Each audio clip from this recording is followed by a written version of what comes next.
Dikutip di sini pendapat Ibnu Rushd, wasababu fi ikhtilafihim halil ushru haqqul ardi am haqquz zar'i. Ini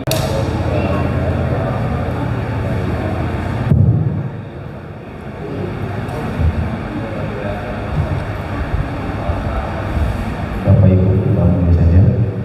Bismillahirrahmanirrahim. Assalamualaikum warahmatullahi wabarakatuh.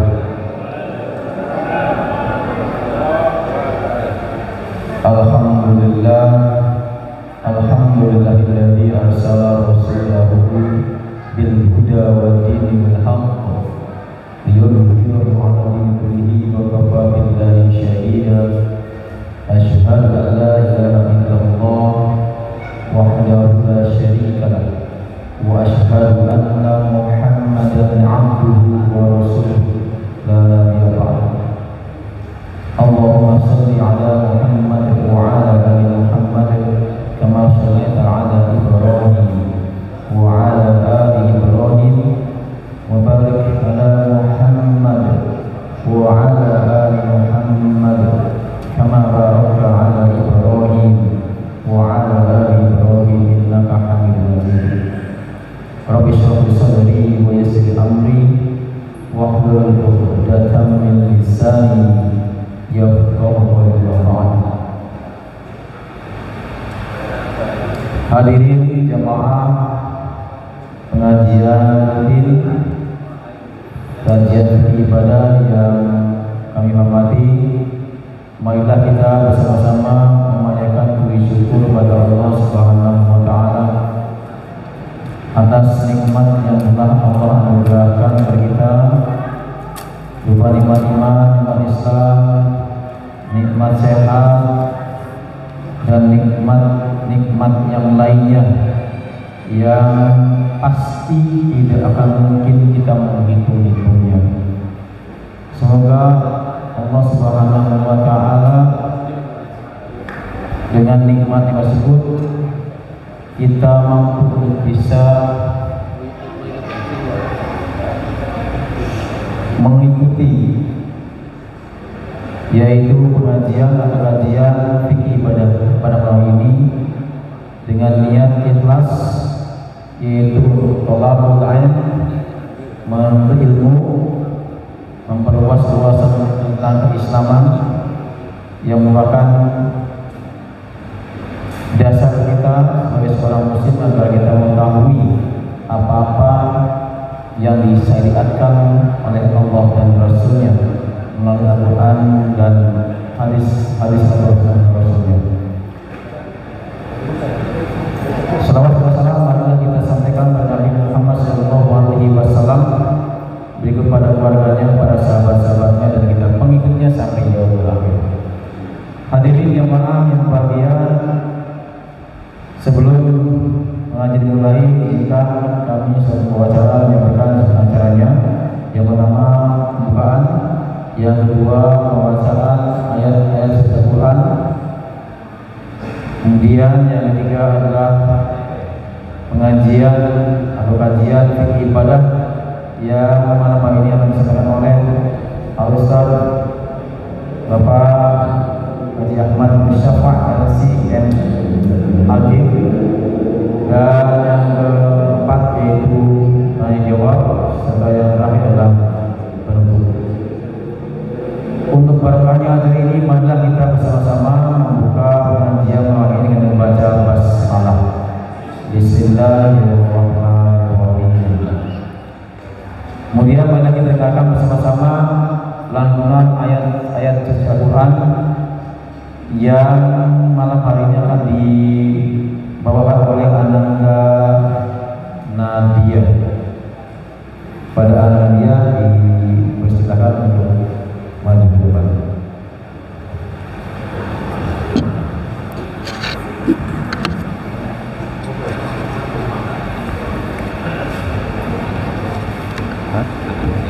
Oh iya.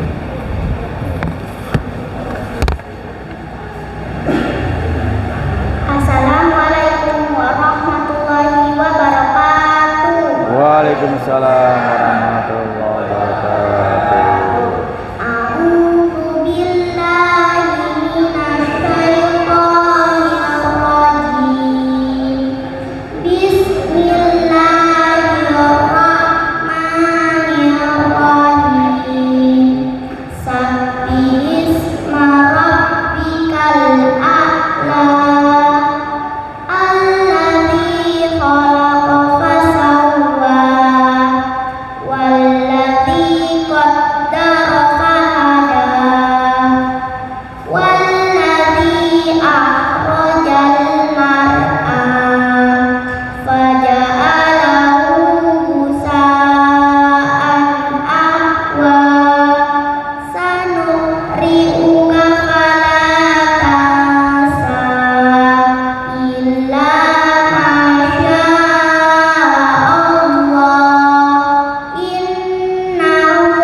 Waalaikumsalam warahmatullahi wabarakatuh.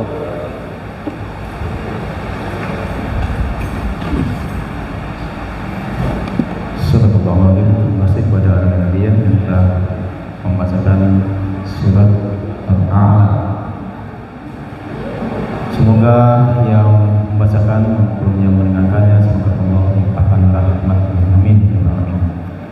Baiklah, hari bahagia.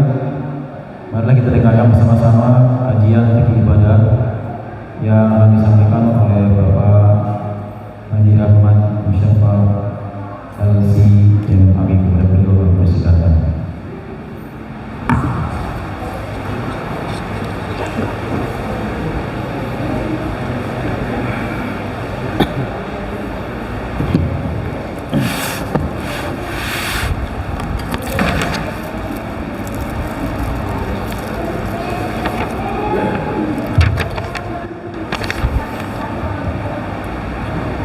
Bismillahirrahmanirrahim.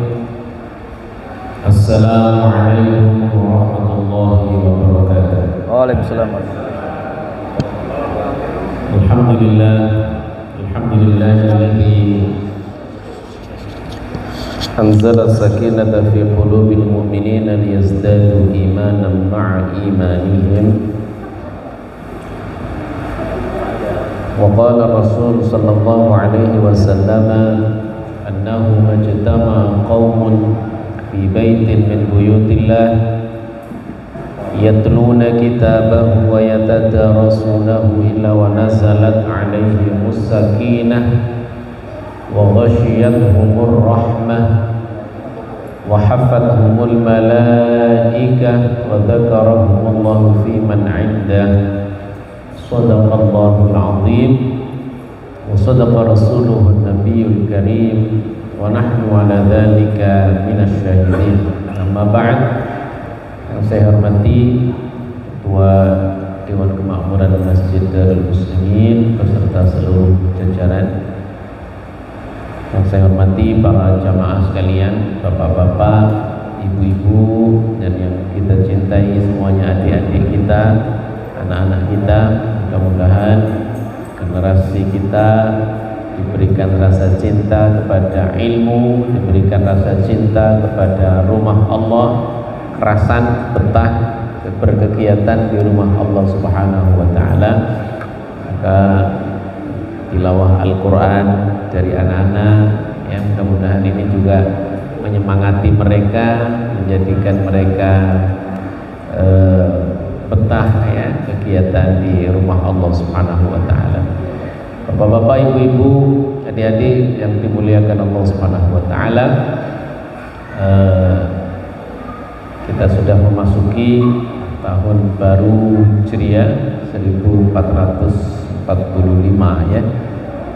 Alhamdulillah, kita bersyukur dipertemukan kembali oleh Allah Subhanahu wa taala di tahun baru. Mudah-mudahan di tahun ini Allah berikan kita perubahan, Allah berikan kita peningkatan kualitas ketaatan kita kepada Allah, kualitas ibadah kita kepada Allah, kualitas bertambah keilmuan kita yang semakin mendekatkan diri kita kepada Allah Subhanahu wa taala.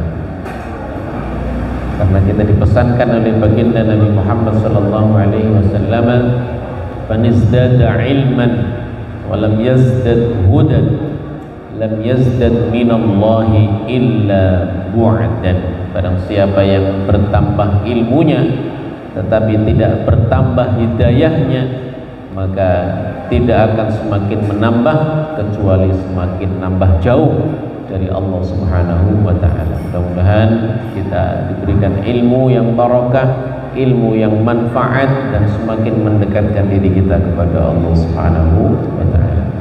Bapak Ibu sekalian yang dimuliakan Allah Subhanahu wa taala, insyaallah kita sama-sama melanjutkan kajian masih tentang fikih zakat, bagian dari fikih ibadah kita. Insyaallah kita akan bahas tentang tanah yang disewakan, dan kemudian ketika tanah itu dipakai untuk bercocok tanam, ya, dipakai untuk bertani, artinya membuahkan hasil, dan mungkin hasilnya banyak sehingga kemudian mencapai nisab zakat dan wajib dikeluarkan zakatnya. Siapa yang wajib mengeluarkan zakatnya? Apakah pemilik tanah? Apakah yang menyewa? Nah, ini kita ingin sama-sama mengetahui pendapat para ulama. Bismillahirrahmanirrahim.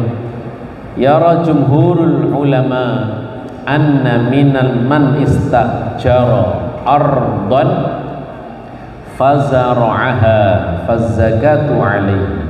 Barang siapa, ya ini pendapat jumhur ulama. Jadi dimulai dari pendapat mayoritas ulama, barang siapa yang menyewa ya, sebidang tanah atau seluas tanah tertentu, kemudian menanami tanah tersebut, kemudian menghasilkan, ya, kemudian wajib mengeluarkan zakat, artinya ketika dia panen itu yang didapatkan nilainya sudah mencapai nisab, gitu ya. Fazakatu alaihi, maka yang wajib mengeluarkan zakatnya itu adalah yang menyewa. Ini menurut apa? Jumhur ulama, bukan yang pemilik tanah. Duna malikil ardi. Nah, itu pendapat ulama mayoritas. Jadi kalau kita punya tanah, ya, nganggur karena kita nggak bisa ngelola, kita nggak memungkinkan untuk nanam, gitu ya. Makanya kalau ada orang yang mau nyewa, nah gitu ya, kemudian kita sewakan, kemudian ditanami, digarap sawahnya luas, dan kemudian mencapai ditanami beras mencapai kurang lebih 673 kilo beras. Nah, maka itu wajib zakat. Kemudian, nah, yang wajib mengeluarkan zakat adalah yang menyewa, bukan yang pemilik tanah. Ini menurut jumhur ulama. Meskipun demikian, ada ulama lain, nah, diantaranya di sini disebutkan Hanifah. Imam Abu Hanifah berpendapat lain.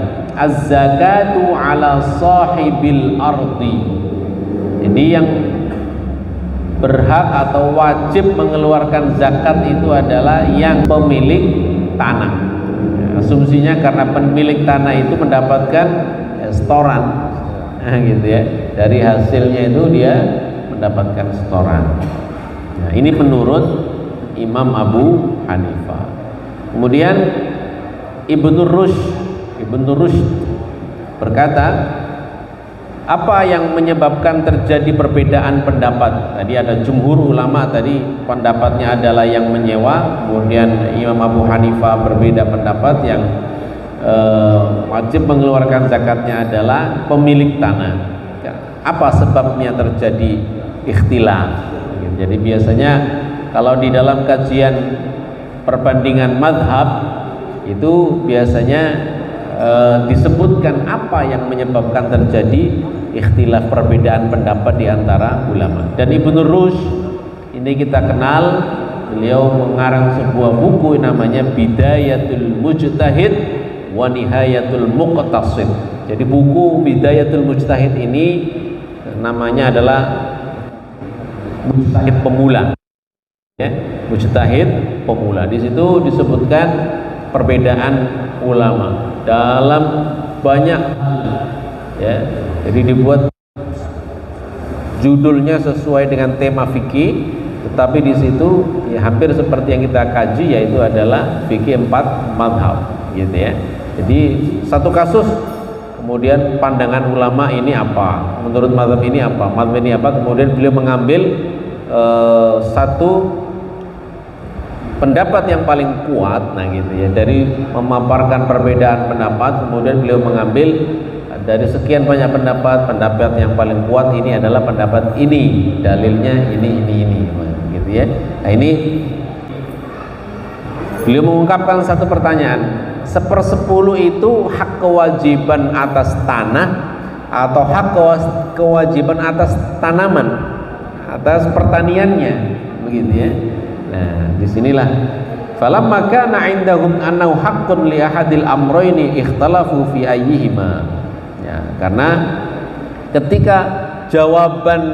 ketika dalam menjawab pertanyaan tadi, jadi kan zakat pertanian itu 1/10 ya. Nah, kemudian dibalik tanya, 1/10 itu hak atau kewajiban zakatnya tanah atau hak kewajiban pertanian. Nah, kalau ternyata dari menjawab itu ada perbedaan, ada yang menjawab oh itu haknya tanah, oh itu haknya pertanian. Dikutip di sini pendapat Ibnu Rushd, wasababu fi ikhtilafihim halil ushru haqqul ardi am haqquz zar'i. Nah, maka disitulah terjadi perbedaan pendapat. Akan tetapi kalau kita lihat, karena tadi disebutkan pendapat yang paling populer atau jumhur itu adalah yang menyewa, gitu ya.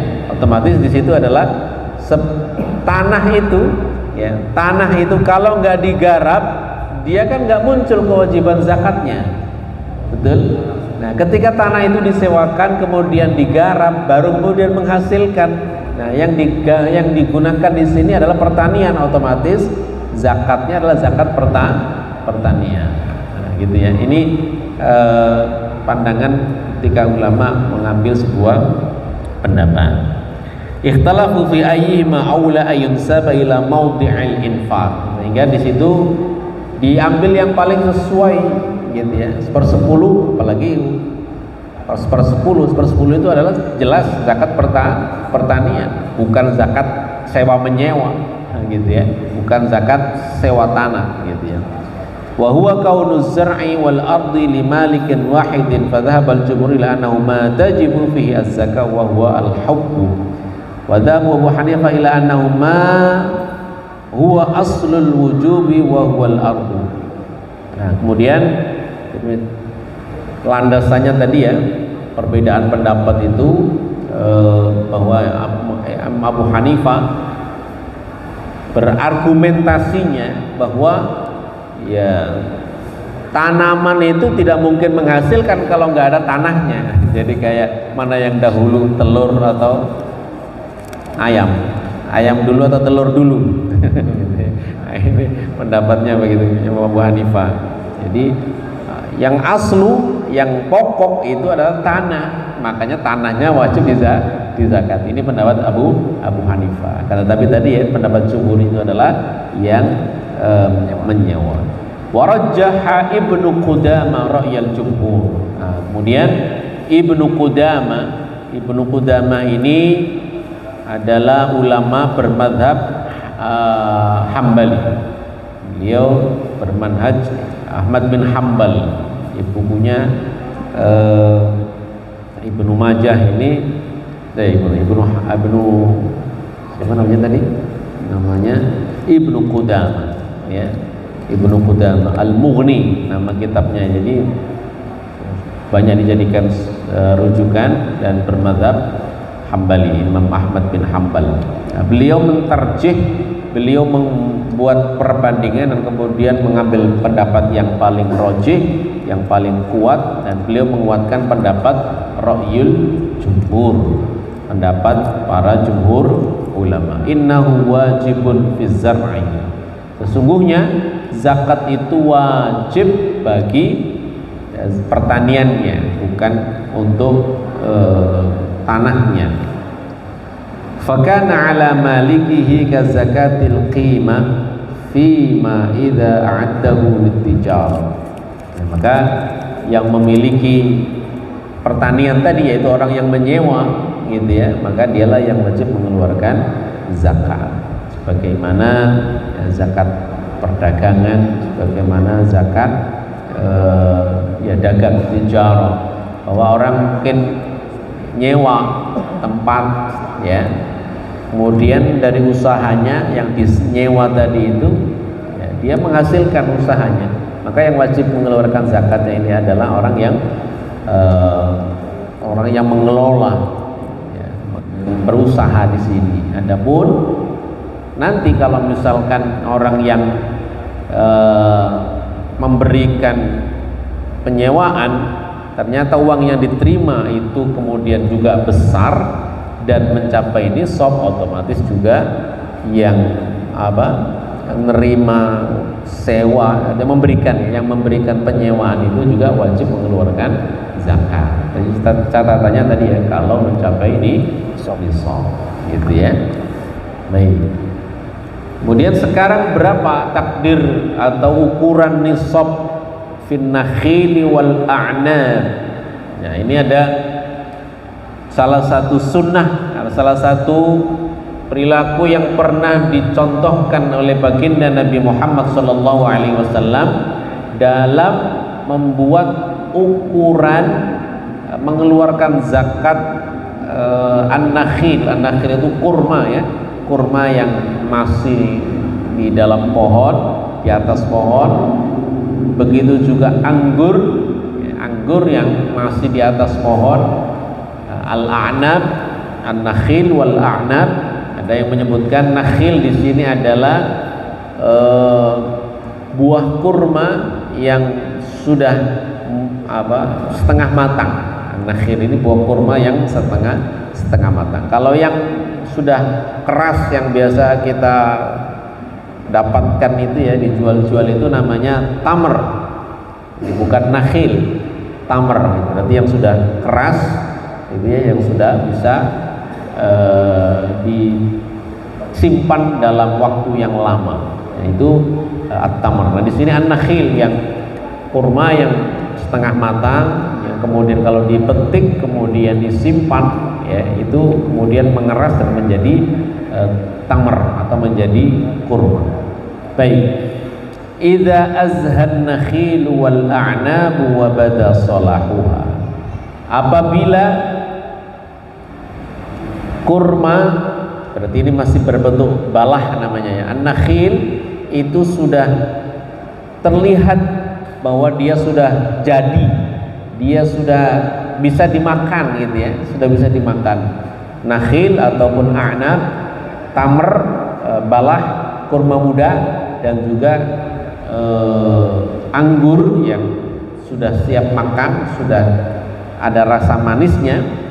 Wa bada salahuha, dan terlihat, artinya siap matang gitu ya.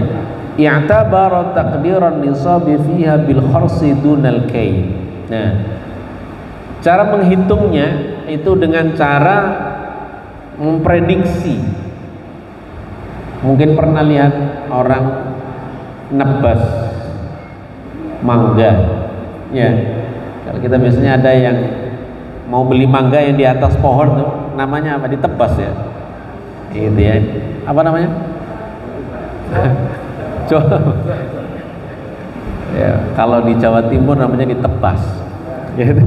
Bukan ditebas, itu bukan dipotong ya, jadi dihitung.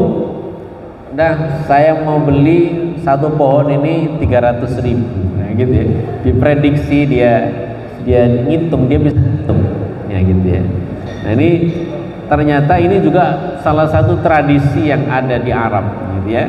Jadi tapi memang orang sudah biasa ya, sama kayak orang yang beli mangga di atas pohon itu juga sudah biasa, dia bisa ngitung gitu ya.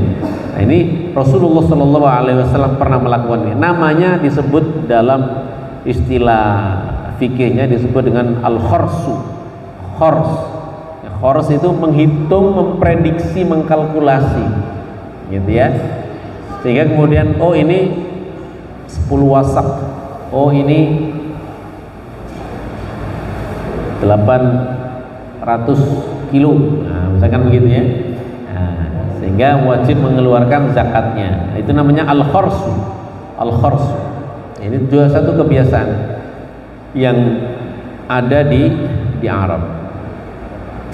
Nah, tapi di sini ada syaratnya ya. Ya'tabaru taqdiran nisab fiha bil kharsi dunal kaili wa dzalika bi ayyuhsiyal bil kharsi al amin al arif. Syaratnya yang pertama, yang melakukan penghitungan, yang melakukan prediksi, mengkalkulasi ini adalah orang yang pakar, tidak sembarang orang gitu ya.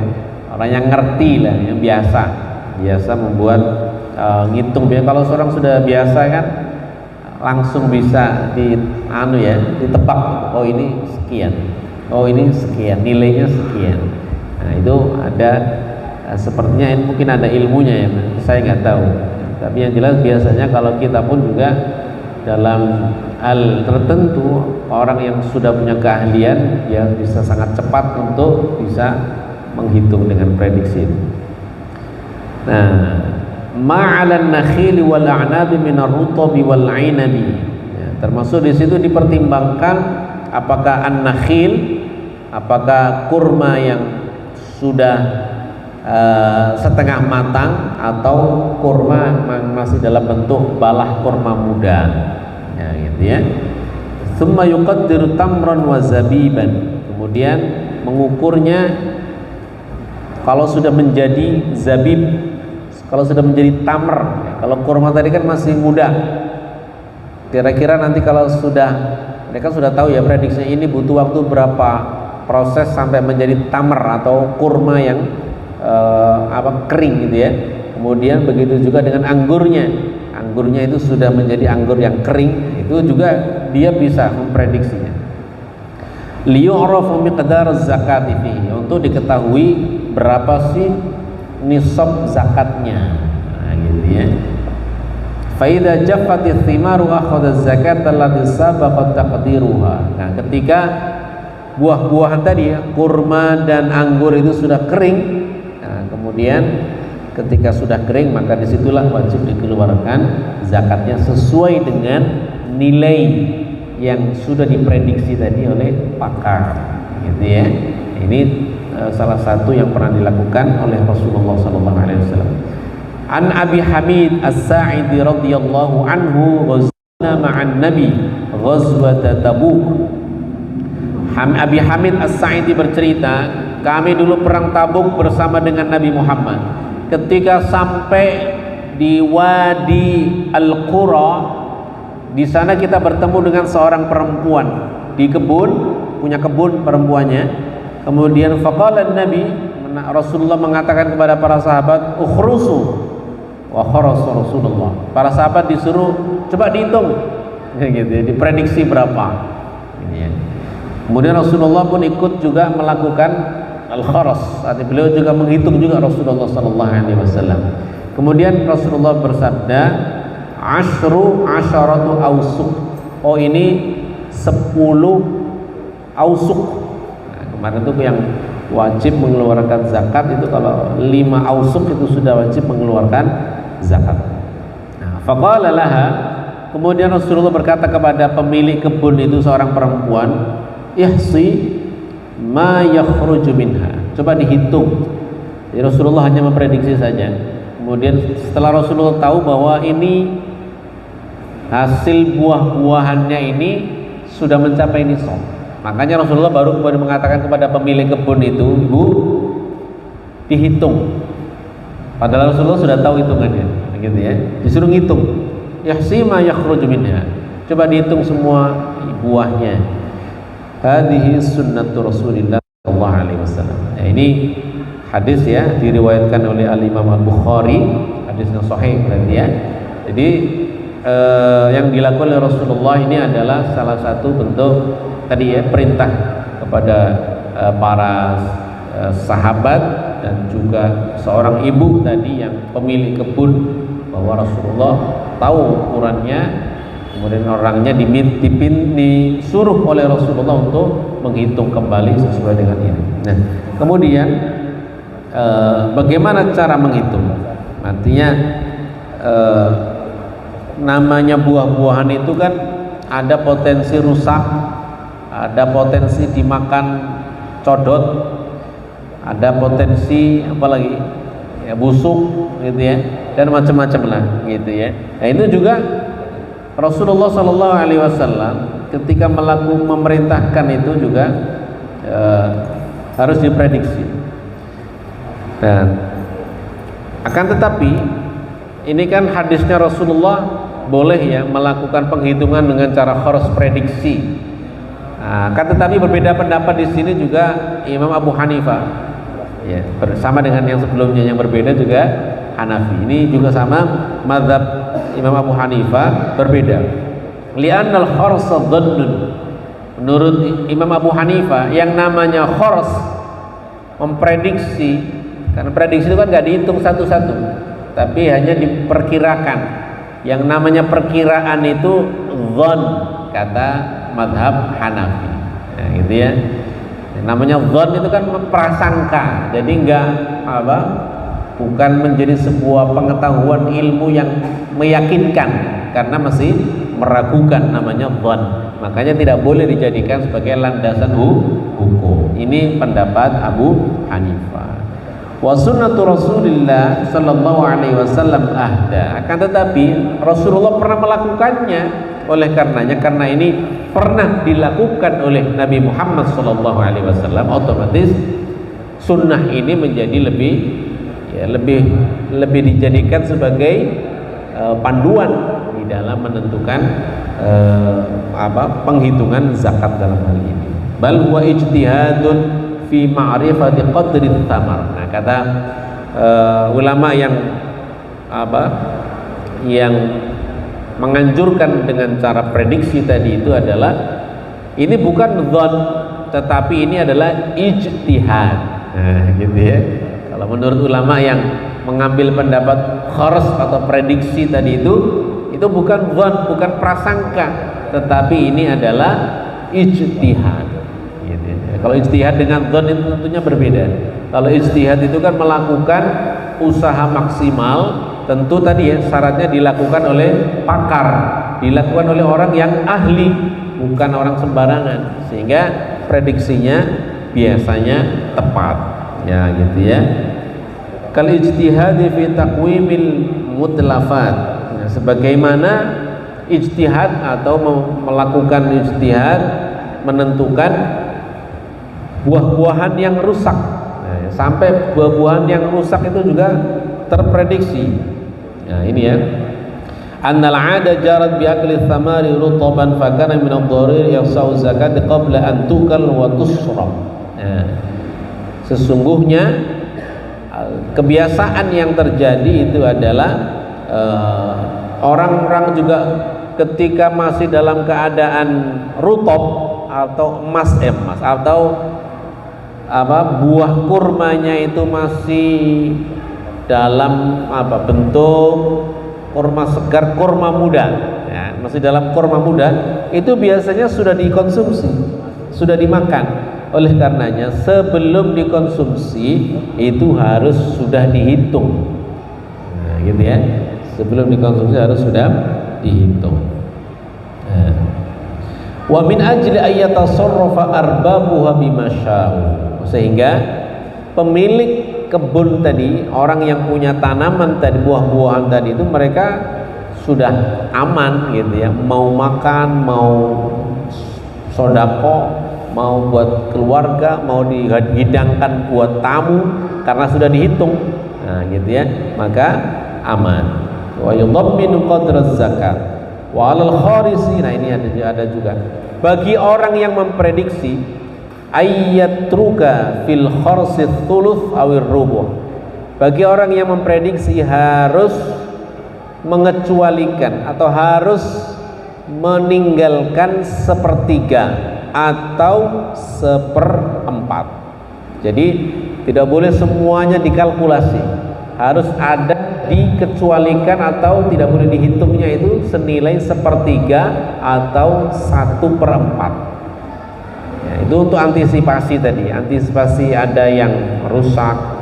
Kemudian untuk pemiliknya juga boleh mengkonsumsi, kemudian untuk sodakoh sendiri bagi melalui pemilik tanaman tadi. Ya. Li'annahum yahtajuna ilal akli, karena sesungguhnya pemiliknya itu juga ya butuh makan buah-buahan itu.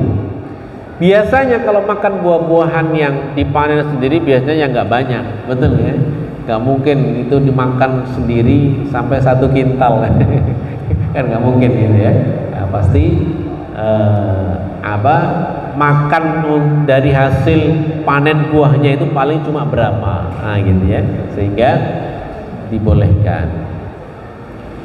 Wahum wa adyafuhum wa jiranu, termasuk di sini ya, tetangganya punya hak untuk mendapatkan rasa dari buah-buahan yang dia tanam. Tamu yang datang, nah itu maksudnya sepertiga sampai 1/4 tadi, itu maksudnya tadi untuk orang yang punya, yang nanam, yaitu ya.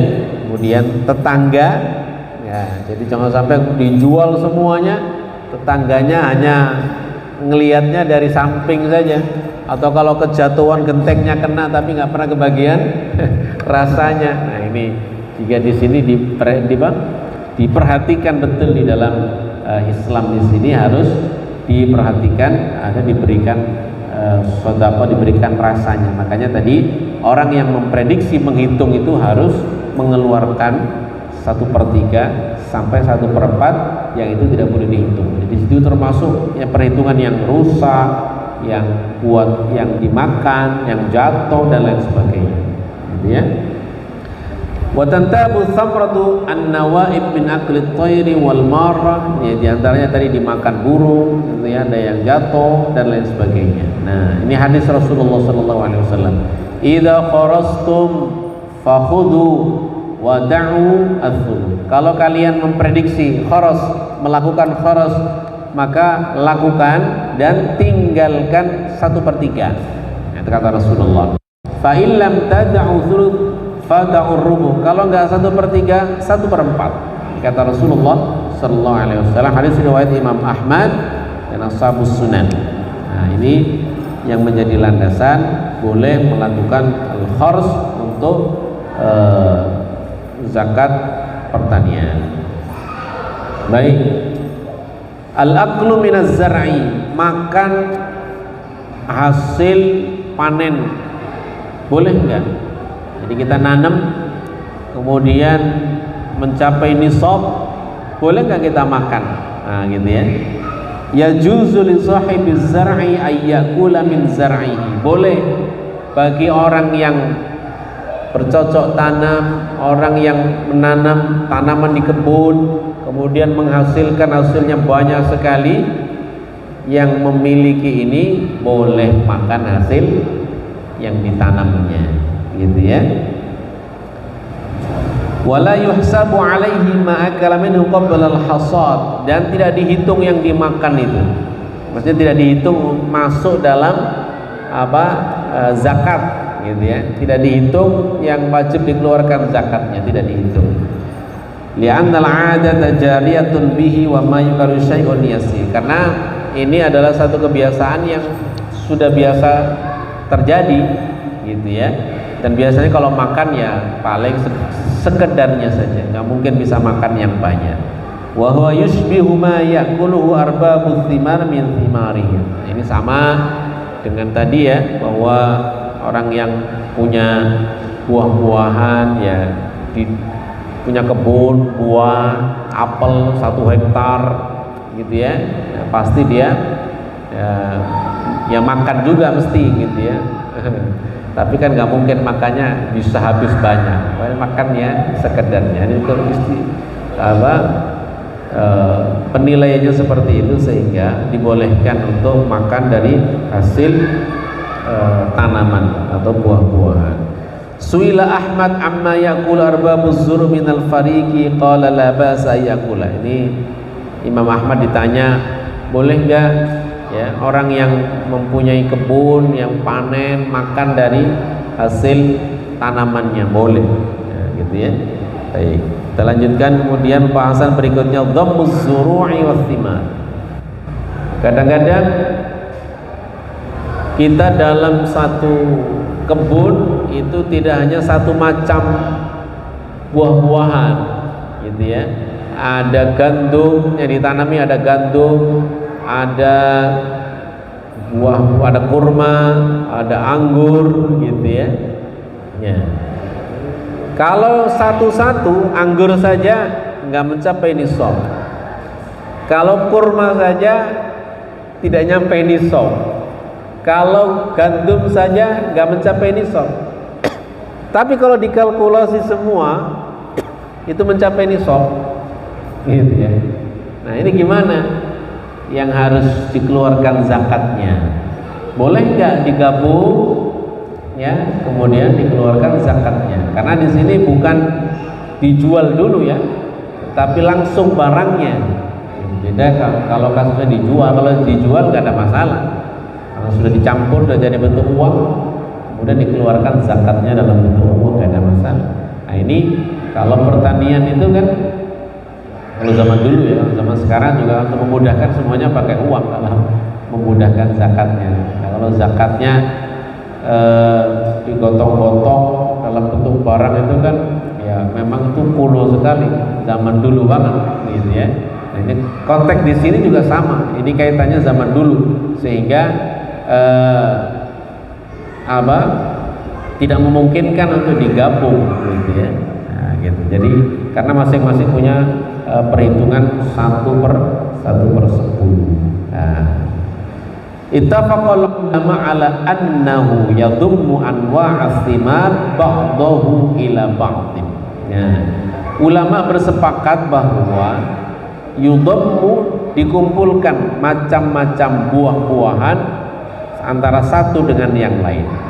Wa ini ikhtalafat fil jaudah, meskipun ada perbedaan kualitasnya antara satu dengan yang lain. Ya jangankan beda jenis buah-buahan, satu jenis buah-buahan saja macam-macam gitu ya. Taruhlah misalkan mangga itu ada yang matangnya maksimal, ada yang masih setengah matang kan begitu ya. Nah ini kondisinya seperti itu. Warroda termasuk berbeda dalam hal ada yang busuk, ada yang bagus, kemudian warnanya juga pasti akan berbeda. Wa kadza yudammu anwa'uz zabibi ba'daha ila ba'din. Nah, kemudian boleh dikumpulkan ya, boleh dikumpulkan jenis yang sejenis meskipun perbedaan kualitasnya. Nah, di sini disebutkan termasuk boleh juga anggur ya digabung meskipun berbeda-beda anggurnya, kualitas anggurnya, warnanya berbeda, tapi sama-sama anggur boleh digabung ya.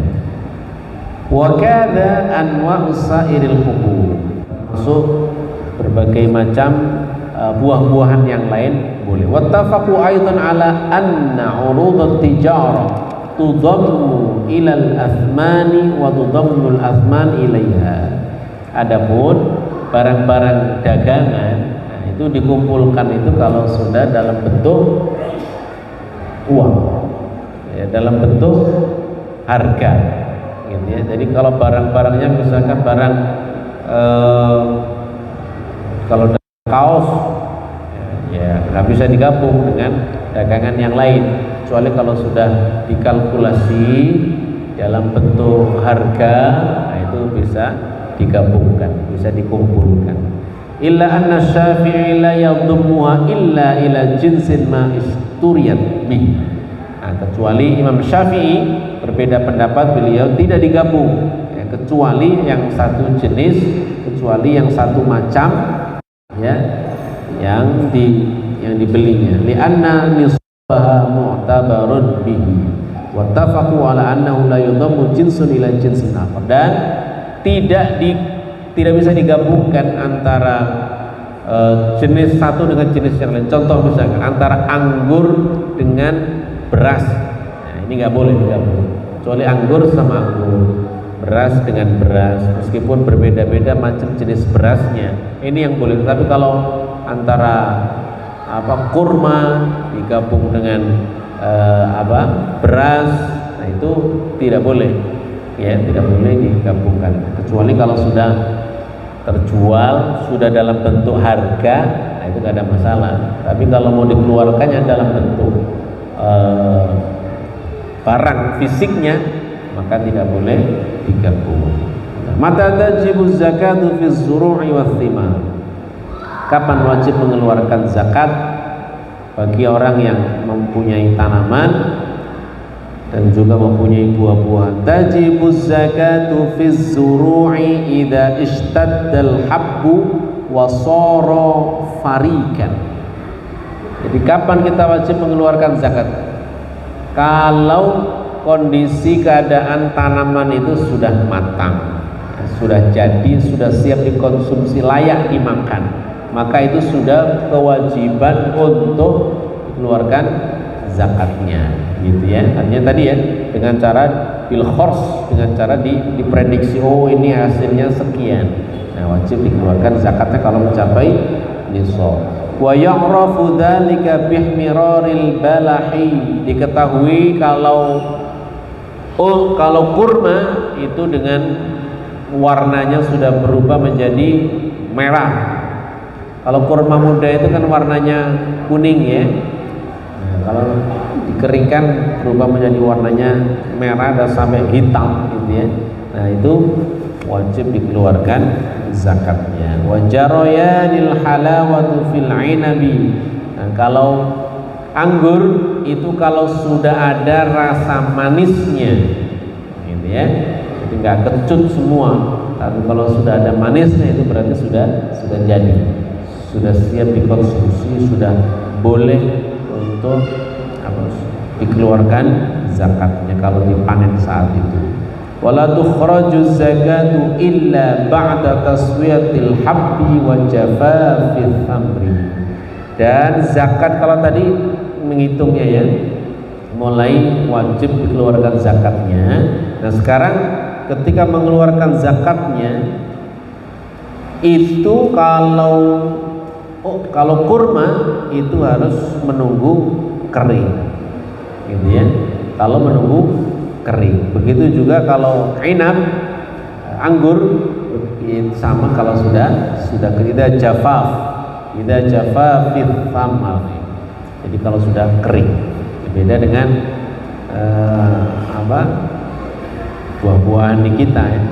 Buah-buahan di kita kemarin kita bahas, memang tidak masuk secara teks, tapi yang teks yang disebutkan itu dalam hadis Rasulullah jelas itu adalah at-tamr, al-ainab, gitu ya, asy-syair, itu ada kurma, kemudian anggur, kemudian zabib, kemudian asy-syair, yaitu gandum atau biji gandum.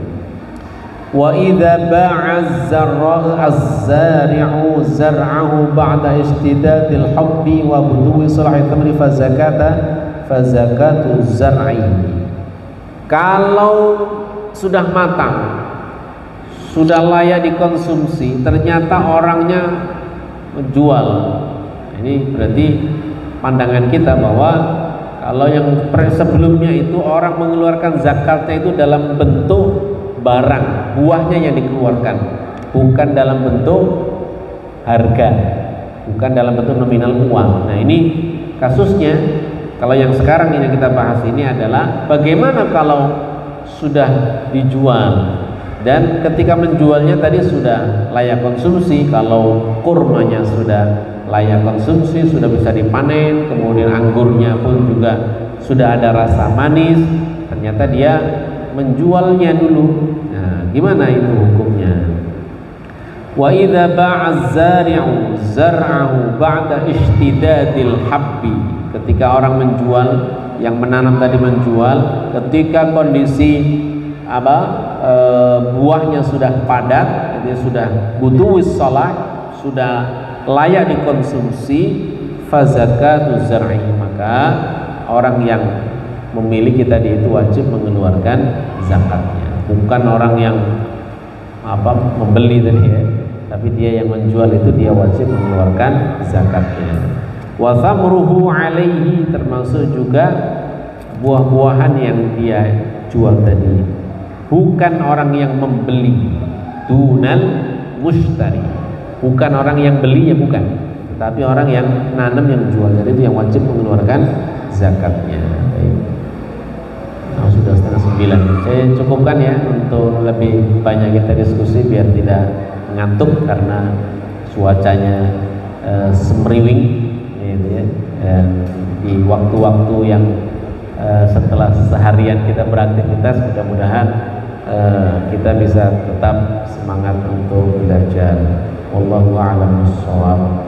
Assalamualaikum warahmatullahi wabarakatuh. Terima kasih. Nanti ada jemaah yang mau bertanya, maka sebelumnya lah saya simpan tanya jawab kepada yang mau namanya, silakan saya ke bapak maupun ibu. Pak, ada Pak Adi.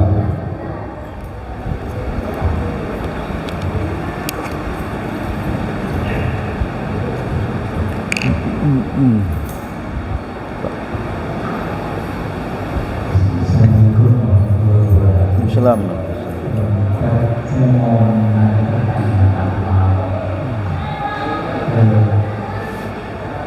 misalnya ada orang punya hutang sama kita.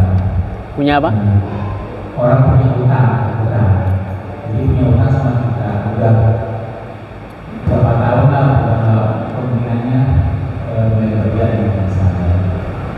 Yang saya pernah dengar sih, kalau tadinya kan kalau 1 tahun belum dibayar, kita nggak wajib ngeluarin zakat mal yang dia pinjam. Saya pinjam 1 juta, kan zakat malnya sekitar 25.000. Jadi kalau sudah lewat dari 10 tahun yang berbayar, kita nggak perlu bayar. Dan saya tahu kita nggak perlu bayar yang 2,5% dari hutang yang itu. Nah, cuman yang menjadi pertanyaan, misalnya kita pas punya 2 juta zakat mal dalam waktu 1 tahun dan sudah mencapai misalnya, bisa nggak kita, misalnya dia punya hutang 1 juta, kita punya nilai zakat mal setelah dikali 2,5%, misalnya sekitar 500.000, bisa nggak kita minta kamu saya bebasin 300.000 dari zakat mal yang zakat mal saya ini, yang zakat yang harganya kita saya kurangi 300.000, jadi dia ulangi sebesar 3. Nah, zakat mal saya keluarin 500.000, terus saya keluarin 500.000, jadi saya keluarkan sisanya 200.000 untuk yang lainnya gitu. Itu boleh nggak? Berarti membayar zakat kepada orang yang berhutang. Jadi kita kan punya kewajiban zakat mal 500.000 nih dari zakat kita, yang setelah kali 25% kita punya 500.000. Iya. Nah, terus ada orang utang sama kita nilainya 1 juta, terus Jadi kita nggak bayar jarak sama kita keluarin 500.000, yang kita keluarin cuma 200.000 karena 300.000 itu saya anggap saya udah bayar ke dia, jadi penghapus utangnya dia senilai 300.000, jadi dia masih punya utang 300.000 gitu kan. Boleh nggak seperti itu? Jadi saya keluarin uangnya 200.000 gitu, karena yang 300.000 saya udah untuk jangan mana harus ditulis dulu.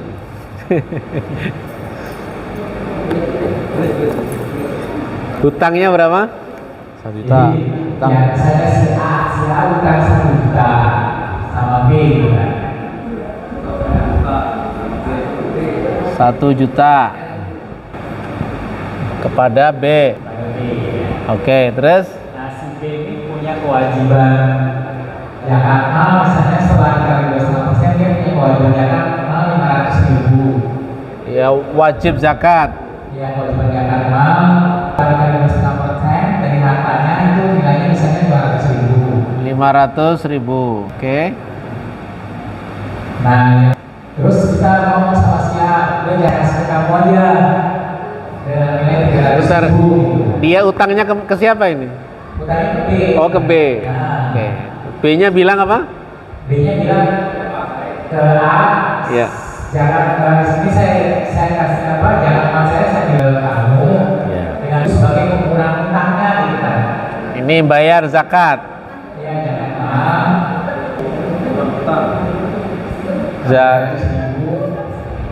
Dari hutang. Berapa? 300.000.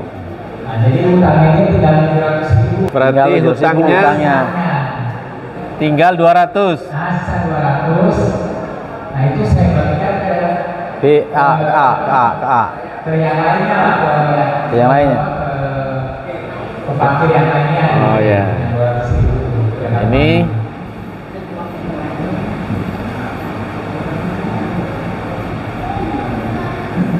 itu ke A. penghutang. Yang ini orang lain. Nah, ini boleh enggak gitu ya? Oke. Bener ya gini ya? Soalnya bingung kalau nggak dicatat. Baik.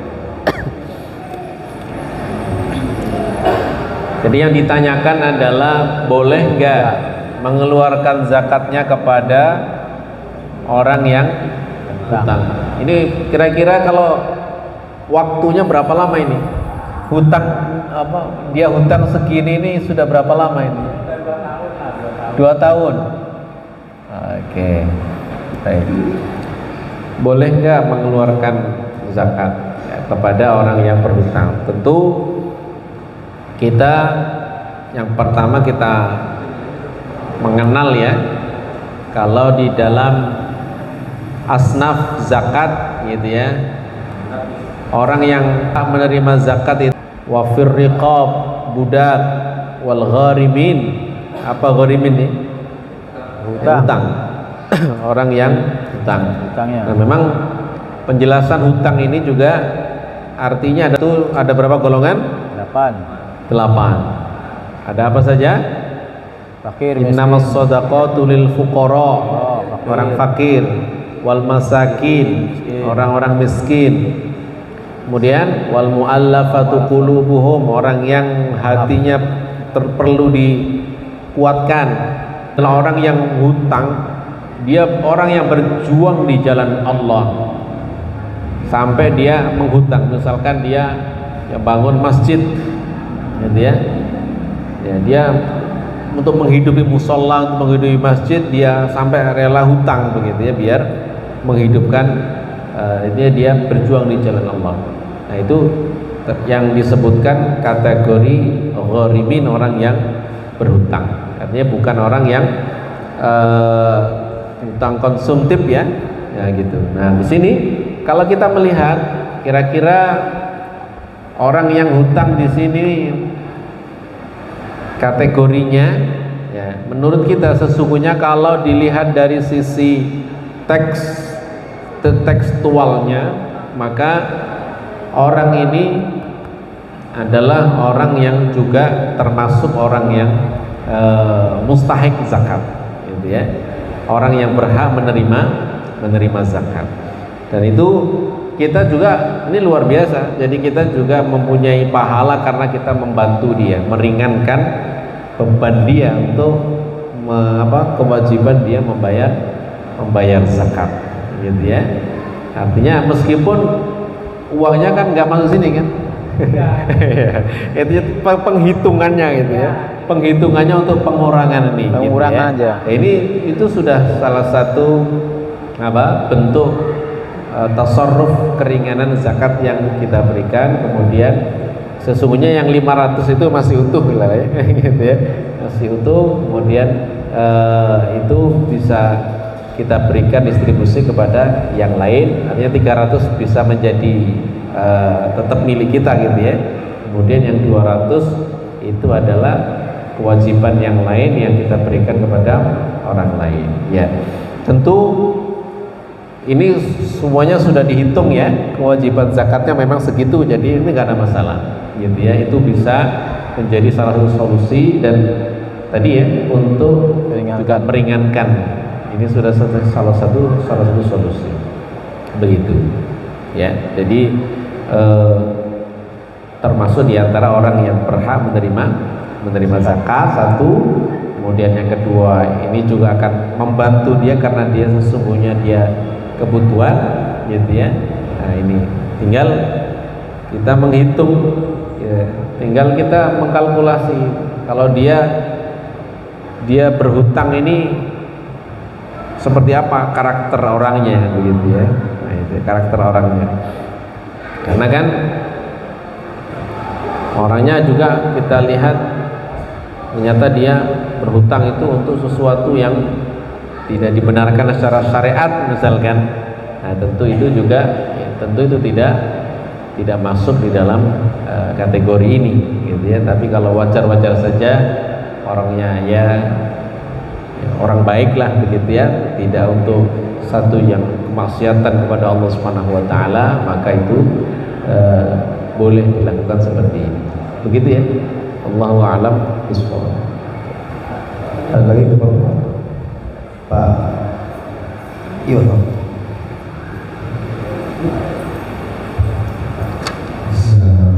Assalamualaikum warahmatullahi wabarakatuh. Waalaikumsalam. Tadi kalau nggak salah untuk terutama zakat pertanian. Tadi Pak Ustadz mengambil contoh seperti yang kelihatan kayak mangga atau batu batang. Bagaimana untuk misalnya secara beras tadi terhadap barang yang di dalam tanah seperti kacang tanah atau daerah itu kan kita nggak tahu ya. Beberapa prediksi itu. Nah itu kemudian terjadilah transaksi antara yang punya dengan mau beras tadi deal.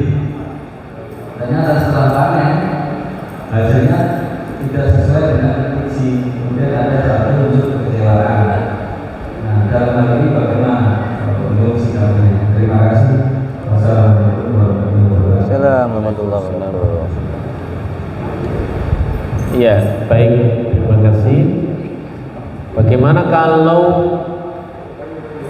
hasil pertaniannya tidak terlihat gitu ya, di dalam tanah gitu ya, yang tidak bisa diprediksi. Nah biasanya kalau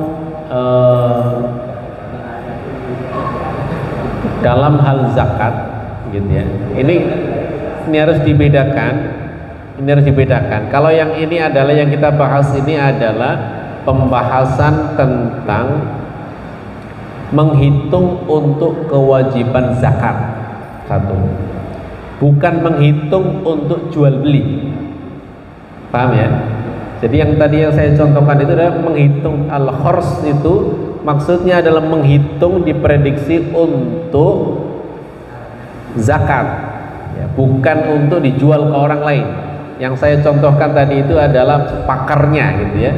Orang pakar seperti orang jual beli itu biasanya sudah pakar untuk menghitung gitu ya. Sehingga ketika panen itu sesungguhnya barang masih milik dia gitu ya. Nah, beda dengan jual beli. Kalau jual beli itu sudah terjadi perpindahan kepemilikan, gitu. Adapun kalau yang menghitung al-khors tadi itu adalah ya barangnya, hasil pertaniannya itu masih berada mutlak dimiliki oleh yang punya tanaman, karena tidak ada jual beli, gitu ya. Jadi ini bedanya. Nah, karena tadi ditanyakan tentang jual beli, itu sama saja dengan orang yang jual beli di atas pohon, gitu ya, atau jual beli buah-buahan yang belum matang, gitu ya. Sama kayak tadi, jual beli sesuatu yang tidak bisa diprediksi. Misalkan empang ini isinya ikan. Dulu saya nyemplungin itu 5.000 bibit bandeng misalnya, gitu ya. Ternyata udah dimakan sama regul, sama tukang mancing.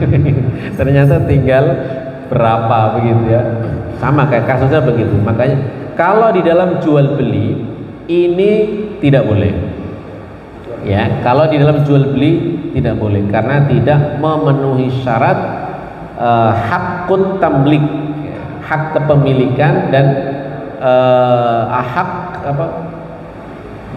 kemungkinan untuk bisa dikuasakan saat itu juga, ya.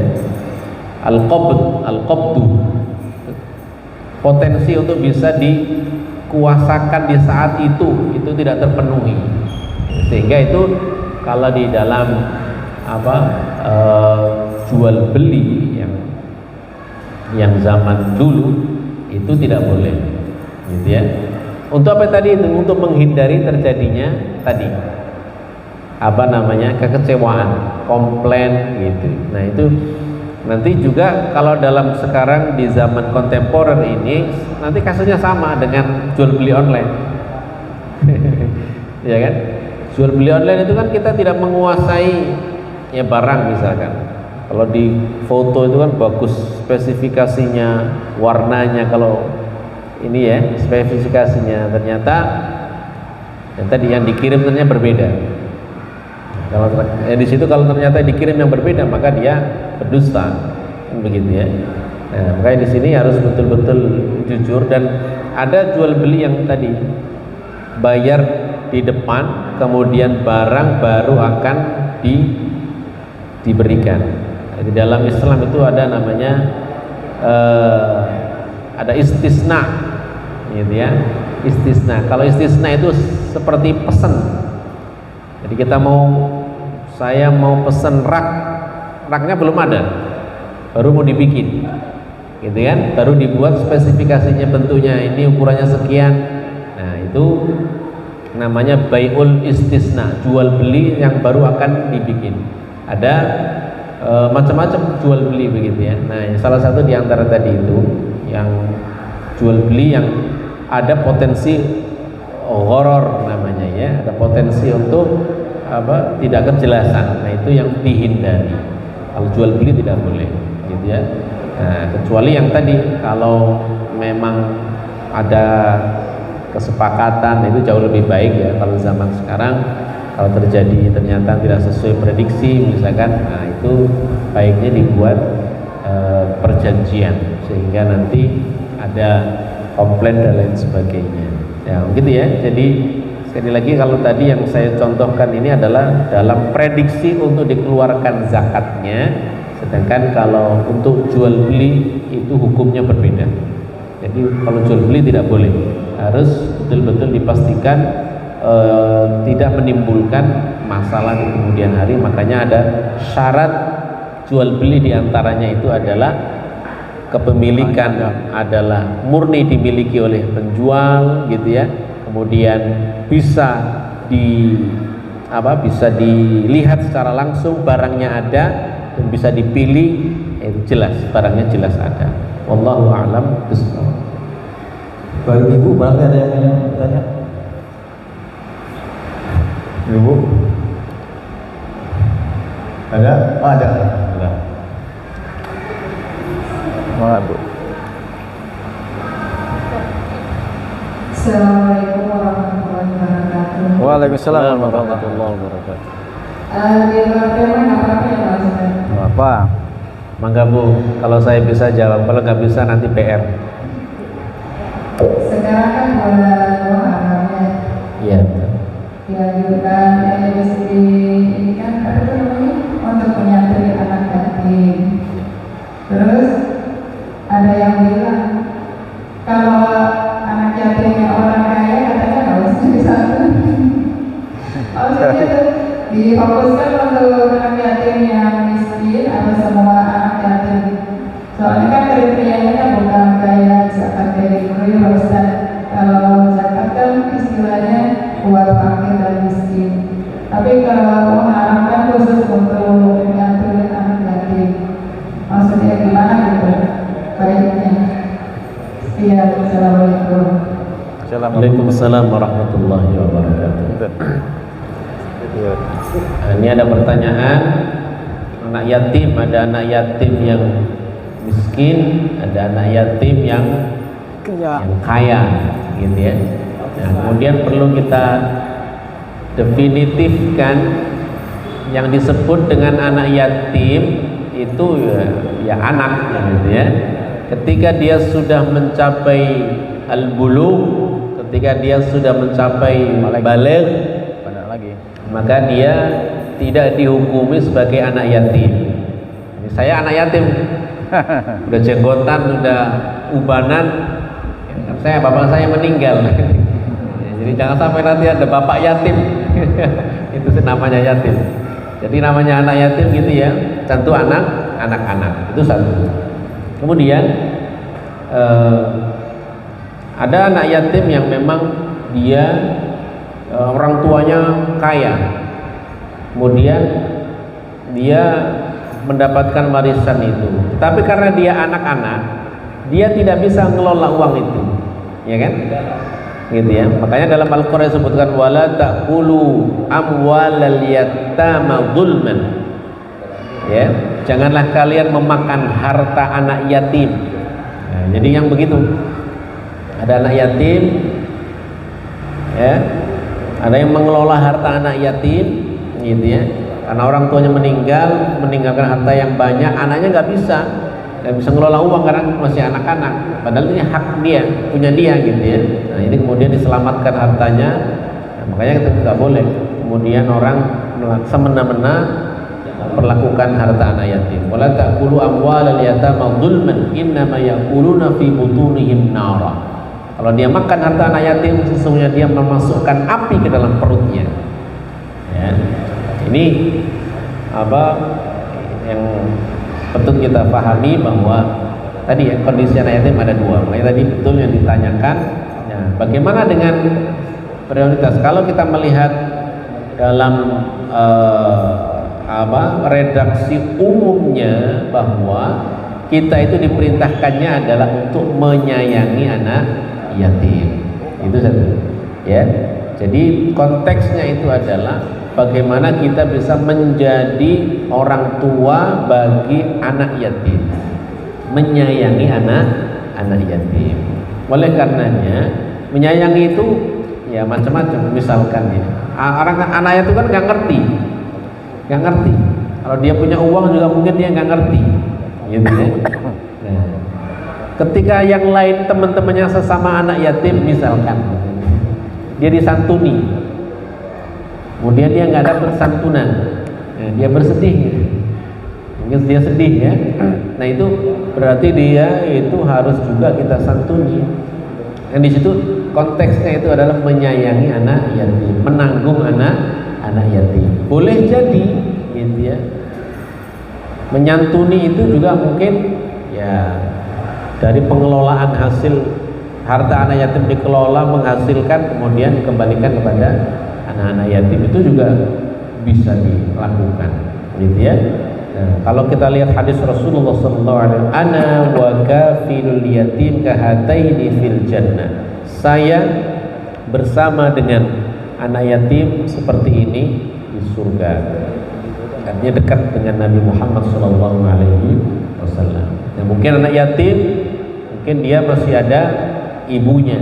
Nah, mungkin ibunya mampu, mungkin ibunya kaya, bisa jadi ya kasusnya seperti ini, sehingga dia berkecukupan, kemudian orang tuanya ibunya nggak mau menerima, tidak mau disamakan dengan anak yatim yang lain karena dia merasa dia mampu. Nah kalau begitu nggak ada masalah, gitu ya.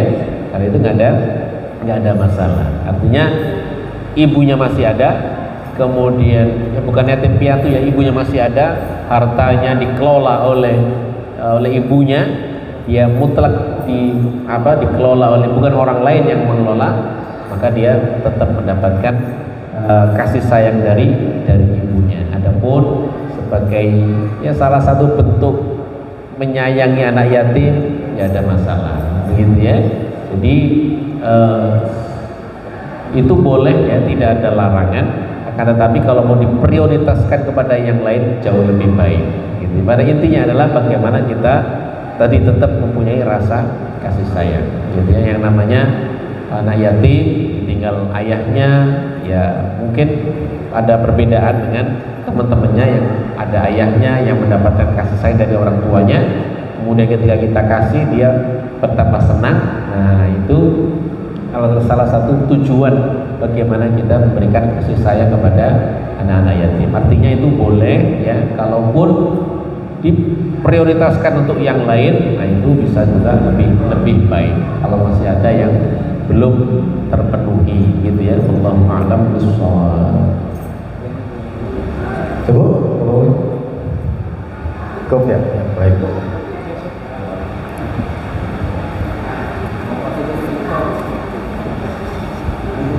Alhamdulillahirrahmanirrahim.